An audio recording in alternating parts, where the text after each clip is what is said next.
Bollywood actor Sushant Singh Rajput की suicide से बॉलीवुड एकदम से हिल चुका है। फिल्मी सितारे सुशांत के निधन से सदमे में हैं। मुंबई पुलिस सुशांत के सुसाइड की गुत्थी को सुलझाने के लिए उनके करीबियों से पूछताछ कर रही है। इसी कड़ी में बांद्रा पुलिस ने गुरुवार को सुशांत की करीबी दोस्त और एक्ट्रेस रिया चक्रवर्ती से पूछताछ की। पूछताछ में रिया ने सुशांत के सुसाइड से संबंधित कई राज खोले। मीडिया रिपोर्ट्स की माने तो सुशांत ने मरने से पहले रिया को कॉल किया था और रिया सुशांत एक दूसरे को डेट भी कर रहे थे, इसलिए पुलिस रिया से पूछताछ कर रही थी। रिया सुबह 11 बजे पुलिस स्टेशन पहुंची और करीब 9 से 10 घंटे के बाद बाहर निकली। ऐसे में इस खास रिपोर्ट में आपको बताने जा रहे हैं पुलिस स्टेटमेंट्स के बारे में। जानकारी के लिए बता दें कि पुलिस इंटेरोगेशन के दौरान रिया चक्रवर्ती से सुशांत संग उनके निजी रिश्ते, शादी की बात से लेकर उनके दोस्तों संग उनकी बॉन्डिंग, डिप्रेशन और इंडस्ट्री के साथ सुशांत के रिश्तों से जुड़े कई सवाल पूछे गए। रिपोर्ट्स में रिया के बयानों का खुलासा करते हुए बताया गया कि वो और सुशांत कार्टर रोड खार स्थित एक पेंट हाउस में साथ मिलकर रह रहे थे। इसे सुशांत ने अपने दोस्त सिद्धार्थ पिटानी के साथ मिलकर किराए पर लिया हुआ। हालांकि सुशांत की जिंदगी खत्म होने से कुछ दिन पहले ही रिया ने मकान छोड़ दिया था। रिपोर्ट्स के अनुसार रिया ने यह भी माना है कि वो सुशांत की मौत से कुछ दिन पहले उन दोनों की लड़ाई हुई थी। हालांकि बाद में दोनों मैसेज और फोन से बातचीत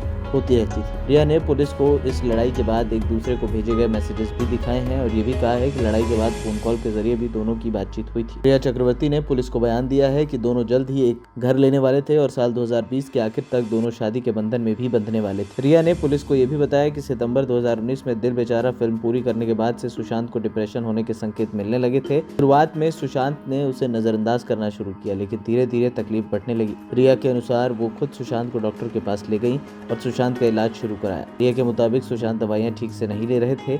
कभी कभी सुशांत एकदम से चुप रहते तो कभी कभी उनका अलग ही मूड रहता था। रिया का कहना है कि जब तक सुशांत के पास वो रही तब तक उनका अच्छे से ख्याल रखा, लेकिन एक समय सुशांत ने खुद अकेले रहने की बात की और उन्हें घर भेज दिया। रिया ने पुलिस पूछताछ के दौरान ये भी बताया कि सुशांत ने करीब 1 साल पहले जब वो रिलेशनशिप में नहीं थे उनसे यशराज फिल्म छोड़ने के लिए कहा था। इस बारे में सुशांत से जब उन्होंने पूछा कि वो ऐसा क्यों कर रहे हैं तो सुशांत ने ज्यादा कुछ नहीं कहा, बस यशराज छोड़ने के प्रेशर डाला था। लेकिन रिया ने ऐसा नहीं किया क्योंकि उसे ऐसा कोई अनुभव नहीं हुआ था। रिया ने यह भी बताया कि वो दोनों रूमी जाफरी के निर्देशन में एक फिल्म करने वाले थे जिसे वासु भगनानी प्रोड्यूस करने वाले थे। फिल्म फरवरी में फ्लोर्स पर जाने वाली थी, फिर से शूटिंग शुरू होनी थी, लेकिन लॉकडाउन की वजह से वैसा नहीं हो पाया। सुशांत अपने फ्यूचर प्रोजेक्ट्स को लेकर काफी एक्साइटेड थे, उस पर काम कर रहे थे। रिया उनके प्रोजेक्ट्स में उनकी सपोर्ट कर रही थी। हालांकि रिया ने यह भी माना कि सुशांत के जाने से पहले उनके और सुशांत की लड़ाई हुई थी, लेकिन अब सुशांत को लेकर रिया के इस खुलासे से एक बार फिर सुशांत की जिंदगी खत्म होने को लेकर एक बड़ा सवाल खड़ा हो गया है।